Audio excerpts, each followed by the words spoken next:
इससे बड़ी विडंबना और क्या हो सकती है कि कोई मरीज अपनी जान बचाने की भूख में अस्पताल की शरण में पहुंचा हो और वहां के करता धरता दिखावे के अभ्यास के नाम पर ऐसा कुछ करते हैं जिससे उसकी मौत हो जाए।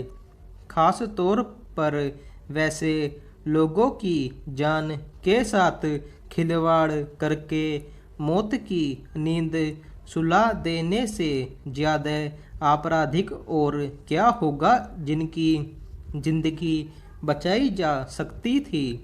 आगरा के एक अस्पताल में इसी तरह की जैसी घटना सामने आई है। वह महज अनुमान पर आधारित कोई आरोप नहीं है, बल्कि चुपके से बनाए गए एक वीडियो में खुद उस अस्पताल के मालिक ने कई चौंकाने वाली बातें कहीं। अगर चारों ओर फैल चुके उस वीडियो में सामने आई बातों को आधार माने तो अस्पताल के मालिक ने यह कहा कि वहां भर्ती मरीजों पर प्रयोग या अभ्यास के तौर पर ऑक्सीजन की आपूर्ति 5 मिनट के लिए रोक दी गई, जिससे 22 लोगों की मौत हो गई। इस खबर के बाद स्वाभाविक ही हर तरफ ये तीखे सवाल उठाए जा रहे हैं कि किसी अस्पताल के भीतर इससे ज़्यादा अमानवीय और क्या हो सकता है। गौरतलब है कि आगरा के एक अस्पताल में जिस वक्त करीब 100 मरीज अपनी सांसों के लिए जद्दोजहद कर रहे थे, उस समय ऑक्सीजन कटौती करके उसके नतीजे देखने का यह आपराधिक प्रयोग किया गया। यह किसी सामान्य बुद्धि वाले व्यक्ति को भी पता है कि बीमारी की हालत में अगर कुछ पलों के लिए भी मरीज की सांस बाधित हो जाए तो उसके नतीजे क्या हो सकते हैं।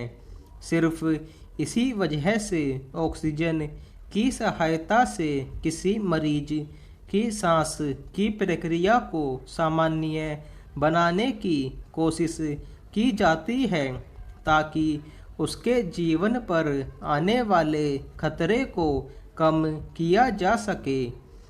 ऐसे समय में सिर्फ प्रयोग या अभ्यास के लिए सांस लेने के लिहाज से 5 मिनट की लंबी अवधि के लिए ऑक्सीजन की आपूर्ति बाधित करने का ख्याल भी किसी के भीतर कैसे आ सकता है, खास तौर पर तब जब वह व्यक्ति अस्पताल का मालिक या फिर कोई डॉक्टर हो।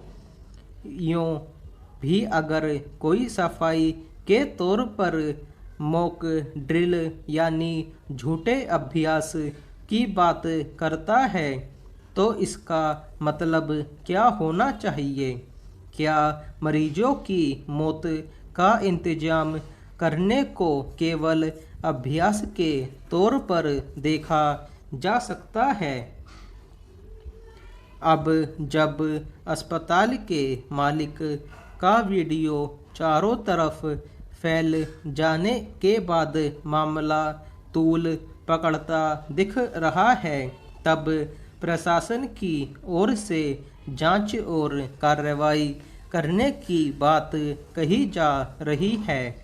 लेकिन साथ ही वीडियो में 22 लोगों की मौत की बात कहे जाने के बावजूद जिला प्रशासन ने जिस तरह सिर्फ 7 मरीजों की मौत की बात कही है, उससे अंदाज़ा लगाया जा सकता है कि इस मामले की जांच किस दिशा में जा सकती है। बहरहाल यह सवाल उठना स्वाभाविक है कि दूसरी लहर के दौरान जिस समय ऑक्सीजन की कमी से मौत की खबरें आ रही थी, उसके पीछे क्या सच्चाई थी। सही है कि किसी एक अस्पताल की घटना के आधार पर सभी मामलों का सामान्यीकरण नहीं किया जा सकता। ज़्यादातर अस्पतालों में डॉक्टर और स्वास्थ्य कर्मियों के साथ साथ सरकारों ने अपने प्रबंधन के जरिए अपनी सीमा में हर संभव प्रयास किए और इसकी वजह से बहुत सारे मरीजों की जान बचाई जा सकी। लेकिन जब ऐसी घटनाएं सामने आती हैं, तब नाहक भी आशंकाओं को बल मिलता है। सरकार को यह सुनिश्चित करना चाहिए कि अगर ऑक्सीजन बाधित करने की वजह से मौतें हुई हैं तो इसे हत्या के समांतर अपराध माना जाए और इसके दोषियों को सख्त सजा मिले।